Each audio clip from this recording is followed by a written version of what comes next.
Hello दोस्तों, कैसे हैं आप सभी लोग। आशा है आप लोग बहुत अच्छे होंगे और अपने जीवन में काफ़ी खुश होंगे, प्रसन्न होंगे। तो दोस्तों, स्वागत है आप सभी का आपके अपने ही चैनल जिसका नाम है ज्ञान मंत्र, और जहां हम लोग करते हैं कुछ ज्ञान की बातें। तो दोस्तों, आज है 14 अप्रैल, और 14 अप्रैल को आज है अंबेडकर जी की जयंती। और डॉक्टर भीमराव अंबेडकर जी की जयंती के ही उपलक्ष्य में आज की जो संपादकीय है वो बाबा साहब के मार्ग पर चलती मोदी सरकार, ये टॉपिक है आज का। तो कहीं ना कहीं आज का जो टॉपिक है वह हमें डॉक्टर भीमराव अंबेडकर जी के कुछ विचारों से संबंधित जरूर मिलेगी, और बहुत कुछ अच्छी जानकारियाँ हमें मिलेंगी आज के संपादकीय लेख से, ये पूरा विश्वास है मुझे। और जैसा कि हम सभी लोग जानते ही हैं कि डॉक्टर भीमराव अंबेडकर जी ने दलितों को समानता दिलाने में काफ़ी संघर्ष किया, और बाबा साहेब सामाजिक नवजागरण के अग्रदूत रहे हैं, समता मूलक समाज के निर्माण करता रहे हैं। और अंबेडकर जी का जो जीवन संघर्ष है वह सफलता की अद्भुत मिसाल है। और अंबेडकर जी का एक कथन बहुत ही अच्छा लगता है मुझे। उन्होंने कहा कि समाज में अनपढ़ लोग हैं, ये हमारे समाज की समस्या नहीं है, लेकिन जब समाज के पढ़े लिखे लोग भी गलत बातों का समर्थन करने लगते हैं और गलत को सही दिखाने के लिए अपने बुद्धि का उपयोग करते हैं, यही हमारे समाज की सबसे बड़ी समस्या है।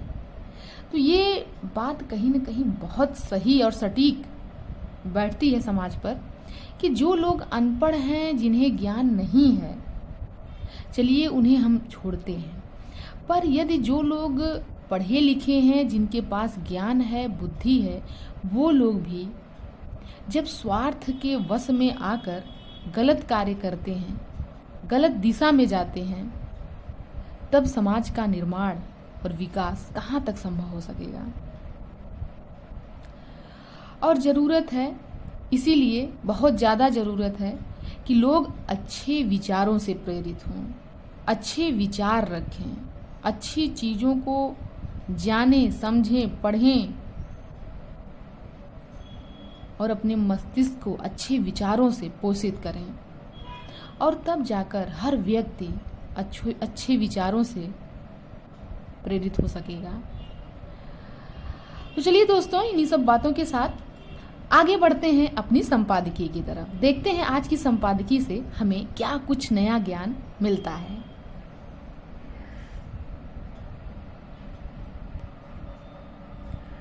समता, समानता और न्याय की भावना भारत की सामाजिक संरचना की परिकल्पना में सदियों से रही है।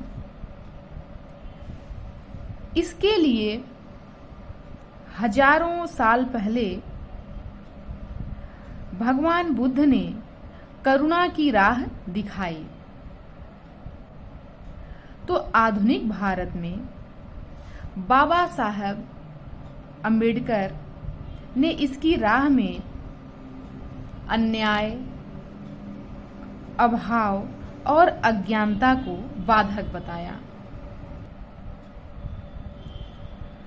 यह ऐसा विषय है जिस पर संकीर्णता और राजनीतिक हित अहित से ऊपर उठकर विचार करने की जरूरत है।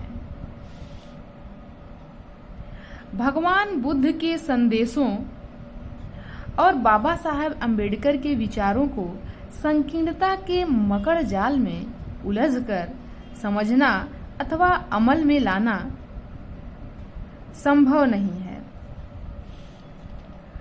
दुनिया में अलग अलग तरह की अनेक चुनौतियां हैं। गहराई से विचार करें तो अन्याय, अभाव और अज्ञानता, ये 3 ऐसी समस्याएं हैं जिन्हें दूर करके न केवल दुनिया की अनेक सामाजिक तथा आर्थिक समस्याओं को दूर किया जा सकता है, बल्कि इससे मानव के लिए एक बेहतर समाज बनाने में भी सफलता मिल सकती है। अपने कालखंड में जब भगवान बुद्ध समाज में व्याप्त अन्याय और अभाव को देखकर द्रवित हुए तो उन्होंने इस कठिनाई को करुणा की दृष्टि से देखा। वह समाधान की खोज में निकले। उन्हें समझ में आया कि जीवन में अभाव और अन्याय इसलिए उत्पन्न होते हैं क्योंकि मनुष्य अज्ञानता से घिरा रहता है। अज्ञानता से निकलकर यथार्थ को पहचानना भी आवश्यक है। अतः भगवान बुद्ध जीवन पर्यंत उपदेशों और संदेशों के माध्यम से मनुष्य को भ्रम के अंधकार से दूर कर उन्हें दुखों से मुक्त करने में लगे रहे। हमें यह भी स्वीकार करना होगा कि सामाजिक, शैक्षणिक और आर्थिक विषमता की जड़ में अभाव एक अहम कारक है। धन का अभाव हो, ज्ञान का अभाव हो, अवसरों में समानता का अभाव हो अथवा गरिमापूर्ण जीवन स्तर का अभाव हो, इससे समाज और देश दोनों की बुनावट कमजोर होती है। इस अभाव के पीछे न्याय का नहीं मिलना एक बड़ा कारण है। अतः इन बाधाओं के विरुद्ध बाबा साहेब अम्बेडकर की दृष्टि न्याय और ज्ञानवान समाज बनाने पर जोर देने की रही कि जो समाज है वह समाज ज्ञानवान बने, उस समाज में न्याय हो, ऐसा अम्बेडकर जी चाहते थे। उनका मानना था कि अवसरों में समानता तथा न्याय देकर ही समाधान निकल सकता है, विषमता को दूर किया जा सकता है, समता मूलक समाज बनाया जा सकता है, यथार्थ को समझने और आडंबरों से दूर रहने वाला समाज भी इसी राह पर चलकर बनाया जा सकता है। फलतः बाबा साहेब अम्बेडकर ने संवैधानिक ढांचे को ऐसा आकार दिया जिससे समता मूलक समाज की स्थापना की शक्ति मौजूद है। यह बाबा साहेब अम्बेडकर की दूरदर्शिता का ही असर है कि वर्तमान समय के सामाजिक और राजनीतिक आंदोलनों के मूल में भी अभाव, अन्याय और अज्ञान को दूर करने का ही आग्रह होता है। अगर गहराइयों में समझें तो इसका आशय एक ऐसे समाज की रचना से है जिसमें सबके पास जीवन के लिए आवश्यक सुविधाएं समान रूप से उपलब्ध हों, अर्थात अवसरों में समानता हो।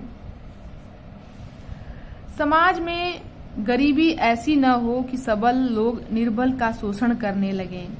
समान अवसर उपलब्ध कराकर ही हमारे मनीषियों द्वारा की गई समाज निर्माण की परिकल्पना को वास्तविक अर्थों में जमीन पर उतारा जा सकता है। अगर राज्य समान अवसर नहीं दे सकता तो वह अपने नागरिकों से न्याय नहीं कर सकता। इसीलिए हमारे संविधान निर्माताओं द्वारा भी संविधान के माध्यम से ऐसी ही व्यवस्था सुनिश्चित करने का प्रयास किया गया है। प्रश्न उठता है कि अभाव से मुक्ति का सही मार्ग क्या है। इसके लिए सबसे बड़ी आवश्यकता है कि हम समाज को स्वावलंबी और स्वनिर्भर बनाएं। समाज को स्वावलंबी बनाना होगा और स्वनिर्भर। समाज का प्रत्येक कमजोर वर्ग जैसे जैसे स्वावलंबन और स्वनिर्भरता की राह पर चलेगा, उसके जीवन से अभाव का अंधकार छटता जाएगा। इससे समाज और देश दोनों सशक्त होंगे। हालांकि केवल इतना ही पर्याप्त नहीं है, इसके लिए ज्ञान और जागरूकता का होना भी उतना ही आवश्यक है, क्योंकि यही शेष दो विसंगतियों के भी मूल में है। अज्ञान को एक तरह से भ्रामक ज्ञान भी माना जा सकता है, जिसमें पढ़कर मनुष्य अपने जीवन को बेहतर बनाने की कोशिश में और बदतर बना लेता है। आज जाति वर्ग के आधार पर ऊंच नीच के भेद से लेकर जीवन के भिन्न भिन्न स्तरों तक जितने प्रकार के भेदभाव हमें दिखाई देते हैं, यह सब इस अज्ञान के फेर में पढ़कर मनुष्य ने ही बनाए हैं। इन्हें बनाते वक्त मनुष्य को इनमें अपना हित ही नजर आया होगा, लेकिन आज हम देख सकते हैं कि भेदभाव का सोच देश समाज के लिए नासूर बन जाता है। हमें गौर करना होगा कि जब से विश्व समाज में मानवीय स्वतंत्रता के मूल्यों और लोकतांत्रिक व्यवस्था का प्रभाव बढ़ा, तब से अज्ञान को दूर करके अभाव और अन्याय को समाप्त करने की दिशा में अधिकाधिक प्रयत्न किए गए हैं और अब भी किए जा रहे हैं। आज भारत में भी प्रधानमंत्री नरेंद्र मोदी के नेतृत्व में केंद्र की भाजपा सरकार सबका साथ, सबका विकास, सबका प्रयास, सबका विश्वास के जिस संकल्प के साथ आगे बढ़ रही है, वह बाबा साहेब अम्बेडकर के सर्वस्पर्शी समता मूलक समाज की परिकल्पना से ही प्रेरित है। गरीबों का जीवन स्तर बेहतर बनाना, विभिन्न क्षेत्रों में अवसरों की समता को सुनिश्चित करना तथा लोकतंत्र में जन भागीदारी को प्रोत्साहित करना मोदी सरकार की नीतियों में प्राथमिकता का विषय है। इसका परिणाम आंकड़ों में भी नजर आता है। लंबे समय तक बाबा साहब अम्बेडकर के नाम पर राजनीतिक हित साधने वालों ने उनके विचारों को कभी भी मूर्त रूप नहीं दिया, लेकिन आज मोदी सरकार में बाबा साहब के जीवन से जुड़े प्रमुख स्थलों को पंच तीर्थ का रूप दिया गया, जिससे सामाजिक न्याय की दिशा में काम करने की प्रेरणा लंबे समय तक मिलती रहेगी। तो आज का यह लेख जो है वह लेखक केंद्रीय पर्यावरण, वन एवं जलवायु परिवर्तन तथा श्रम एवं रोजगार मंत्री, जिनका नाम है भूपेंद्र यादव, भूपेंद्र यादव जी का यह लेख रहा आज का। और इसमें बाबा साहब अम्बेडकर जी के जो कार्य थे, जो उनका उद्देश्य था समाज में समता को लाना, अन्याय, अभाव और अज्ञानता इसको दूर करना, उनका जो उद्देश्य था, उन्हीं सब उद्देश्यों की चर्चा आज की संपादकीय में थी। तो बिल्कुल बाबा साहब अम्बेडकर के जो विचार थे वो देश में बिल्कुल क्रांतिकारी परिवर्तन उससे आया, और हर व्यक्ति को चाहिए तो सरकार क्या कर रही है, क्या नहीं कर रही है, इससे परे होकर स्वयं हर व्यक्ति क्या कर रहा, हर व्यक्ति क्या सोच रहा है, यदि इस पर ध्यान दिया जाए तो ये सबके लिए, चाहे देश हो चाहे उस व्यक्ति के लिए, सबसे उत्तम होगा। तो हमें अपने विचारों को अच्छा रखना है, अपने कार्य को अच्छा रखना है, अपनी जिम्मेदारियों को समझना है, अपने कर्तव्य बोध को समझना है। बाकी इसके बाद हर एक क्षेत्र में अच्छा ही होगा। तो चलिए दोस्तों, आज की संपादकीय को यही समाप्त करते हैं। मिलते हैं अगली संपादकीय में। धन्यवाद।